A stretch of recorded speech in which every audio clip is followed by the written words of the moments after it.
سلف تھے، ان کا نام میرے ذہن سے نکل گیا ہے، واقعہ بالکل سچا ہے۔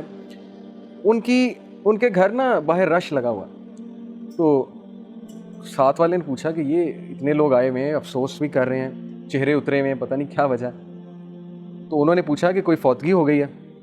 تو انہوں نے کہا جی۔ انہوں نے کہا اللہ معاف کرے، کون فوت ہو گیا؟ انہوں نے کہا کہ بس آپ ایسے ہی سمجھیں جیسے میرے گھر والے فوت ہو گئے۔ تو وہ انا للہ و انا الیہ راجعون انہوں نے پڑھا، انہوں نے کہا کہ بڑا دکھ ہوا سن کے۔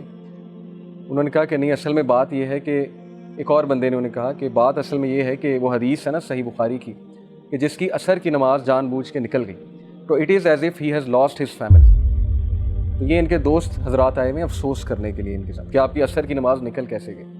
اب یہ ہمارے لیے عجیب واقعہ ہے، ایسا کہاں ہوتا ہے؟ ہم تو کسی کو افسوس کرنے نہیں جاتے، لیکن وہ کمیونٹی ایسی تھی، وہ سوسائٹی ہی ایسی تھی کہ وہاں عابدون تھے سارے کے سارے، وہ باقاعدہ ایک دوسرے پہ نظر رکھتے تھے، حال چال پوچھتے تھے کہ آج مسجد میں آپ کیوں نہیں آئے۔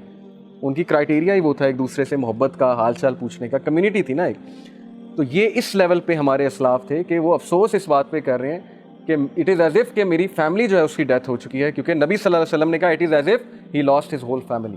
اور ایک حدیث میں آتا ہے جس نے جان بوجھ کے عصر کی نماز ترک کی تو اس کے سارے اعمال برباد ہیں، یعنی اللہ کو پھر اس کے اعمال کی ضرورت نہیں ہے۔